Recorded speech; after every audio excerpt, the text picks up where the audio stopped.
Hello everyone, welcome to yet another day in the clown decade, and we have quite the clownish goings on today because we have quite a strange cultural phenomenon within the United Kingdom, and that is the strange cult-like worship of the NHS. And it's been going on within the United Kingdom as long as I can remember, with constant panics that the NHS is being privatised. In fact, there are many websites where you can even look at how the NHS has been privatised in the past, and some of their best examples come from, say, when Margaret Thatcher outsourced ancillary services, including porters, kitchens, and cleaning, even though it was all still publicly funded.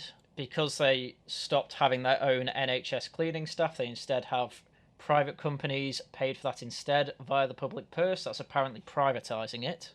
And John Major, who, through the NHS Community Care Act, introduced an internal market to the NHS, which just decentralised the NHS by making NHS trusts.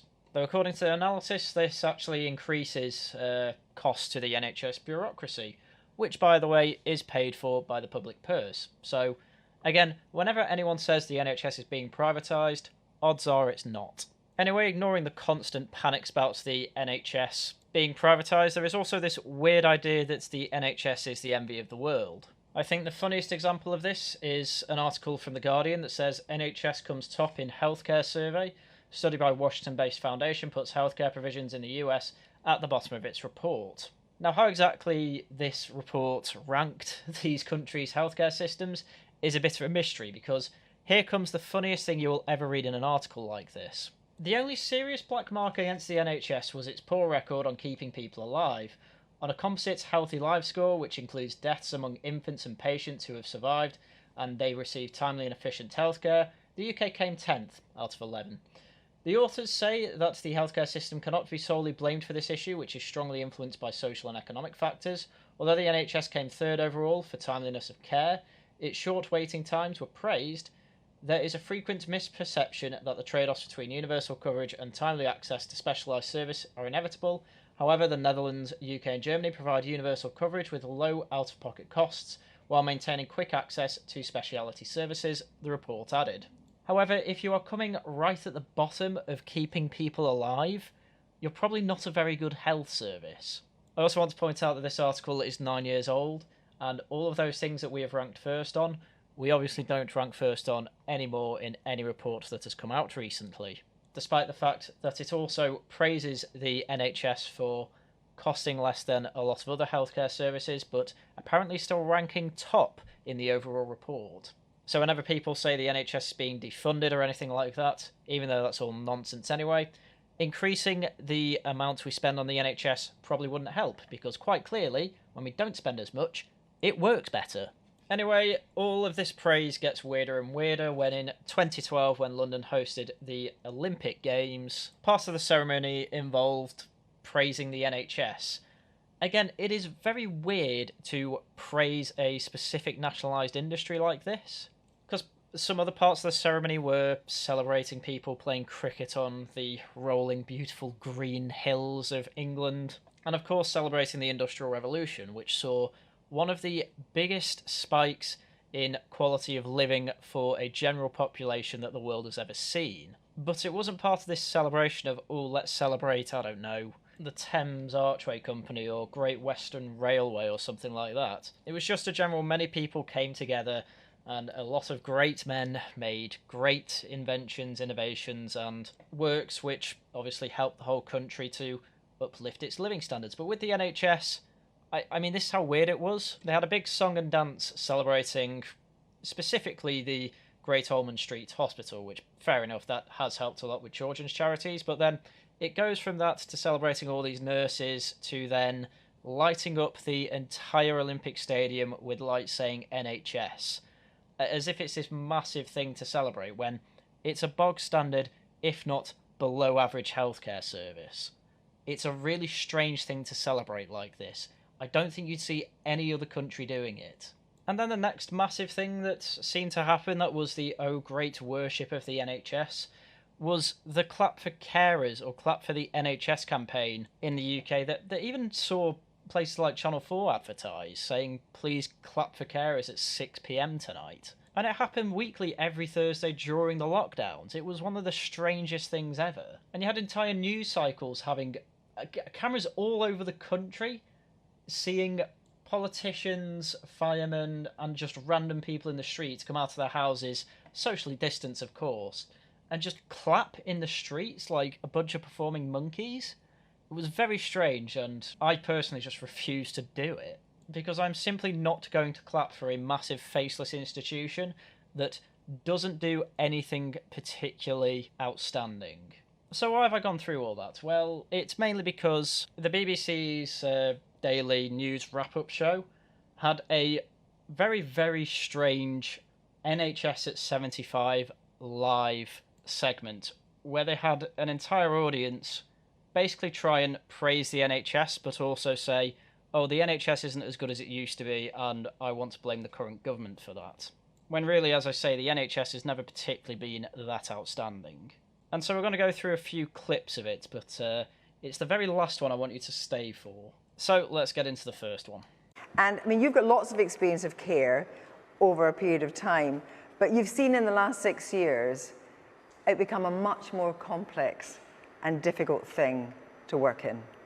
Yes, definitely. What we've noticed in our role of supporting hospital discharges is the complexity of need that now comes with someone supporting to be safely discharged back into the community. Yeah. So yes, celebrating the NHS at 75 years old, which celebrating any company's birthday to me is very strange. I suppose if you're the boss of a company and you're happy that it's lasted for 70 years, okay, fair enough, that's something to celebrate, but a nationalised institution like this, I mean, you'd never see a programme like this about British Steel or British Telecoms if it was still nationalised. It's only the NHS. It's a very, very strange phenomenon, and I do not for the life of me understand why it's worshipped the way it is.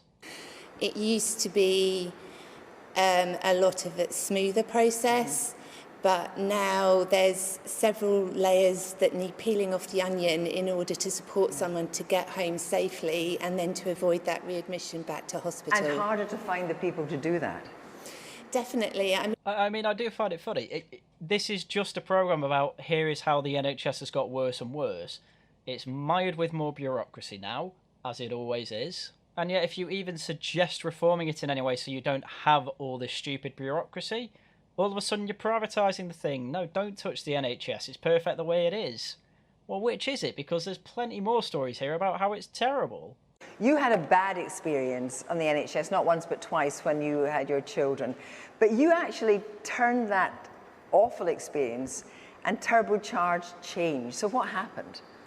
Absolutely. I always say I turned my pain into my purpose. Initially, I had a horrible experience giving birth to both of my children. I felt like I wasn't heard, I wasn't listened to, I had my pains ignored, dismissed, and also I didn't get pain relief when I asked and begged and pleaded for it. Yeah, this sounds about right. My mum always says that I was the worst birth because I was 8 years after my sister, and both my brother and sister obviously being 10 years earlier in the 80s.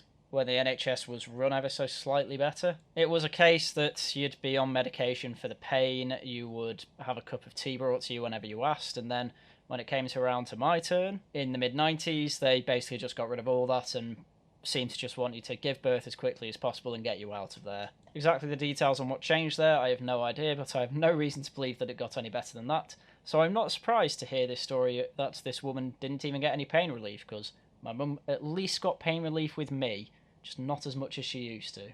Now, out of my experience, I found out that other black and ethnic minority mothers have gone through similar experiences. I mean, I am unironically going to say it. I'm pretty sure all mothers go through pretty bad experiences like this. It seems to be a problem with the College of Midwives as a whole, rather than any particular racial thing going on. You know, we're 3.7 times more likely to die. That actually appears to be true, by the way. I cannot off the top of my head think of reasons why that would be. I don't even think just general racism would cover that reasoning. I mean, naturally, a lot of the reports you see into why this is happening, it just comes out with, oh, it's intrinsic biases within the NHS.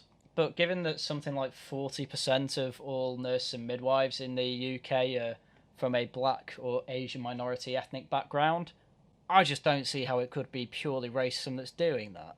In our pregnancy, giving birth, we're more likely to have near misses, neonatal deaths, baby loss, as well as perinatal mental health challenges. All right, maybe it is worth having a specific charity to look into that type of thing and support groups for it. But the main point, again, is just to show that BBC Newsnight are having all these people in to basically have a moan about how the NHS doesn't work very well. And yet, in the programme, no one really had a suggestion on how to improve it. It was just NHS isn't that good, with some stories of NHS saved my life. Because it's a national healthcare system, I am not surprised you've managed to find all types of stories, but one general thing that everyone seems to agree with is that the NHS at the moment isn't actually working that well. People have horror stories, such as I've known people to be in A&E for over 24 hours, and then there's stories like mine, where I was in A&E for about an hour to get an ankle sorted. Me having a good experience isn't going to make me say that I think the NHS is working perfectly fine. I know it isn't. So why can't we just completely reform the system? Because that seems to be the best way to do it. But are the least likely to get support. And so out of that, I've set up the Motherhood Group, which is a social enterprise to support the black and ethnic minority experience, where we can have our voices amplified and shared. But you've also been commissioned, as it were, by the NHS to actually proselytise for change and to bring other people into this and to keep going with your innovations. Just wanted to put that last bit in there because, yes, this woman has made a charity that is probably going to be amplifying voices that say we need more diversity in the NHS and all that, which is ironically part of the reason that the NHS is just becoming a bit of a money vacuum. But I also wanted to point out that this exact thing is what some people call privatising the NHS, because this woman has made a private charity and the NHS is paying for her charity to consult within the NHS. Yet there is no one in this audience that is shouting that's privatisation, because people are idiots.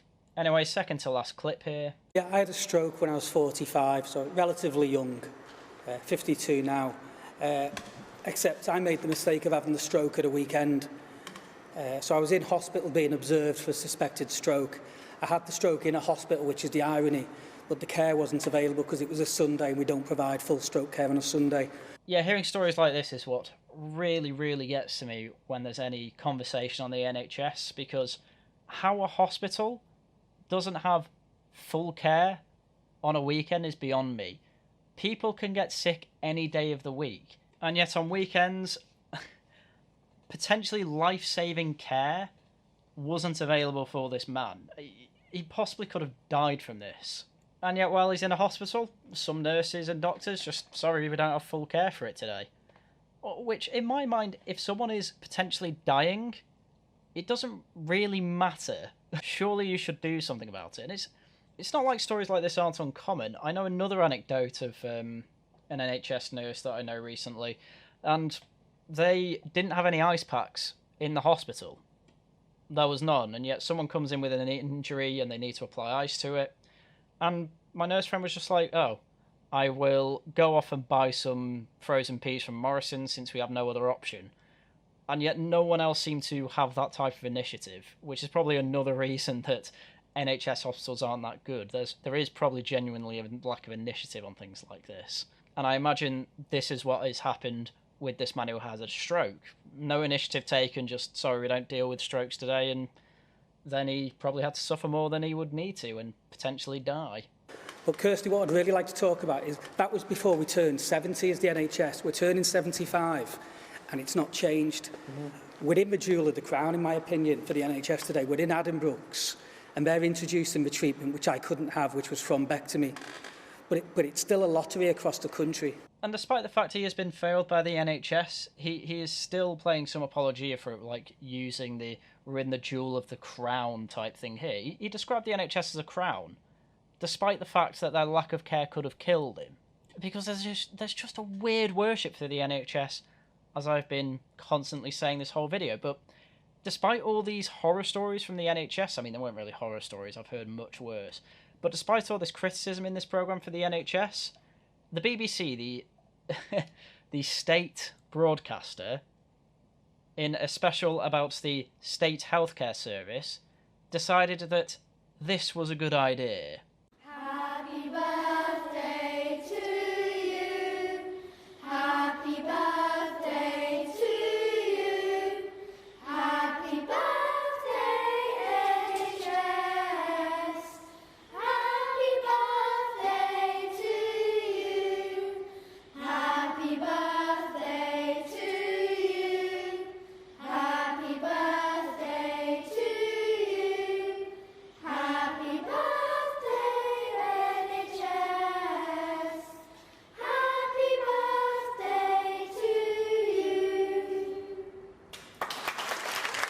It's times like this where I find it very, very hard not to swear, because I don't know how anyone has a reaction other than, what the F was that? They brought in a children's choir from Cambridge Children's Hospital to sing Happy Birthday to an faceless institution because it is 75 years since Clement Attlee nationalised the damn thing. And despite the fact that results from the NHS have really ranged from slightly above average globally to not particularly good globally, at least maybe not globally, maybe just in the developed world, we've somehow developed a cult around this faceless, nameless institution that a lot of people have an awful lot of horror stories from. But these people don't bat an eyelid at these massive celebrations of something that every other country has, and most developed countries have a better version of, because it is run in a completely different manner to the NHS. And yet any conversation about reform, you either get shouted at because you want to privatise the thing, which isn't even necessarily true, or you're told you just want to help out Big Pharma in America, which again just goes to show that they don't have any idea what they're talking about. And then there's been national instructions to clap outside of your home at 6 p.m. during the pandemic because they were heroes, which at the time even I thought was very ridiculous. But now that we've having this massive COVID inquiry and basically all the MPs are saying, yeah, lockdown was completely inappropriate and there was actually absolutely no need for everything we did, it just makes it seem even more ridiculous, so I'm quite glad I refused it. And then we have the amalgamation of how schizophrenic our culture can be around the NHS by having people in to say this is how the NHS is terrible, and then get a children's choir to sing Happy Birthday to it as if it's a living, breathing thing that we should love. And now I know for a while I've said Clown Decade things are going to get worse before they get better, but if there's one guarantee I'm going to make for you, the one thing that will survive Clown Decade, no matter what happens, and will probably go on for 100 years in the future, is the NHS, because I do not see how we are going to kick the culture that we have around the NHS out. It's part of the reason that we have a constant nanny state going on in every part of the UK, because Wales just banned meal deals in Wales because too many options are unhealthy. What's the deal with them being unhealthy? Well, that means that there's going to be slightly more pressure on the NHS due to an obesity crisis. So it is just constantly used as an excuse for the government to infringe upon business, personal freedom, and even just simple advertisements for a McDonald's or something like that. So there we go. That was the quick 20-minute video on how strange the UK is when it comes to its health service that isn't particularly good. Anyway, as I said, that's everything I had for you today, so once again, thank you very much for watching, and until next time, goodbye.